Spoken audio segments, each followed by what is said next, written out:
अस्सलामुअलैकुम। Welcome to my YouTube channel.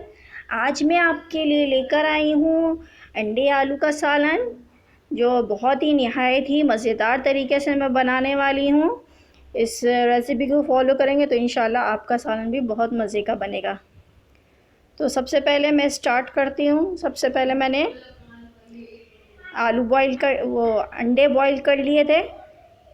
8 अंडे लिए मैंने, इनको बॉईल कर लिया था। साथ में मैंने आलू लिए हैं 4 से 5 अदद। इसको इस तरीके से काट लेना है। ये बॉईल नहीं है, इसको हम सालन में पकाएंगे, ग्रेवी में पकाएंगे। मैंने 2 अदद दरमियानी प्याज ली है, इसको रफली काट लिया था। सबसे पहले मैंने एक पतीली में 1 प्याली तेल लिया है। इसको जब तेल गरम हो जाएगा तो मैं इसमें ये प्याज डाल दूँगी। ये तेल गरम हो गया है हमारा। अब इसमें मैं इसको प्याज को डाल दूँगी और प्याज को इतना पकाना है कि ये लाइट ब्राउन हो जाए। इसको अच्छे तरीके से चलाना है जब तक ये पकती रहेगी। जब लाइट ब्राउन हो जाएगी तो फिर मैं इसमें दूसरे मसाले डालूँगी। ये हमारी प्याज पकना शुरू हो गई है। अच्छा, इसमें मैं डालूँगी 1 चम्मच नमक डालूँगी, 2 चम्मच लाल मिर्च का पाउडर, 1 चम्मच हल्दी, 1 चम्मच धनिया पाउडर। साथ में मैंने 2 अदद टमाटर लिए हैं जो दरमियाने साइज़ के हैं। अच्छा, जब ये हमारी देखें प्याज जो है वो ब्राउन हो गई है, अब मैं इसमें टमाटर ये डाल दूँगी। ये भी मोटे मोटे मैंने काट के रखे हुए हैं, इनको भी मैं इसमें ऐड कर दूँगी। चम्मच चलाऊँगी। साथ में जो मैंने आपको मसाले बताए थे वो भी डाल दूँगी। लहसुन अदरक का पेस्ट डाला है, ये भी 1 चम्मच था। साथ में ये सारे मसाले मैंने डाल दिए। अच्छे तरीके से इसको चम्मच चलाएंगे। जब ये मिक्स हो जाएगा तो फिर इसमें मैं थोड़ा सा पानी शामिल करूँगी। पानी डाल के थोड़ा सा इसको मैं पकाऊँगी ताकि हमारे जो टमाटर और प्याज है वो थोड़ा गल जाए। इसमें थोड़ा सा पानी डाल के हमने इसको पकने के लिए रखना है। ये देखिए मैंने थोड़ा सा इसमें पानी शामिल किया है। जब ये थोड़ा सा पक जाएगा मसाला तो फिर मैं इसको ग्राइंड कर लूँगी ग्राइंडर में। ये देखिए हमारा मसाला अच्छा सा पक चुका है। ये इस तरीके से इसने तेल छोड़ दिया है, तो ये इसको मैं ब्लेंडर में ब्लेंड कर रही हूँ। इस तरीके से ब्लेंड करना है। ये देखें ये इस तरीके की ग्रेवी बन जाएगी। ये देखें सब चीज़ हमारी पिस गई है। साथ में मैं अब इसके आलू शामिल कर दूँगी इसमें।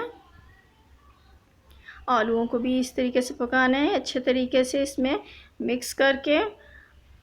जब इसमें से तेल निकलने लगेगा, इसकी भुनाई बहुत अच्छी करनी है।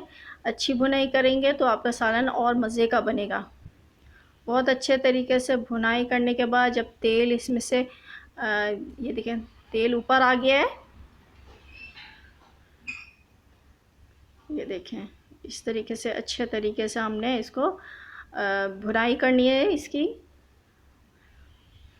ये देखें कलर भी इसने चेंज कर लिया। ये अच्छे तरीके से इसकी मैंने भुनाई कर ली। अब मैं इसमें अंडे शामिल करूँगी।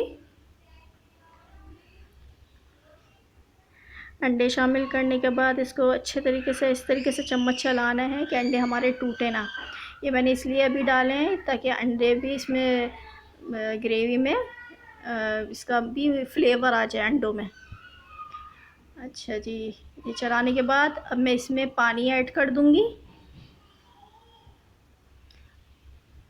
पानी इतना डालेंगे कि जितनी आपको ज़रूरत हो ग्रेवी की। अब ये ग्रेवी मैं थोड़ी थिक रख रही हूँ। ये देखें इस तरीके से हमने थोड़ा सा पानी शामिल किया, ग्रेवी बनाई है। ये देखें इस तरीके से, और इसको मैं अब बॉईल होने के लिए रख रही हूँ।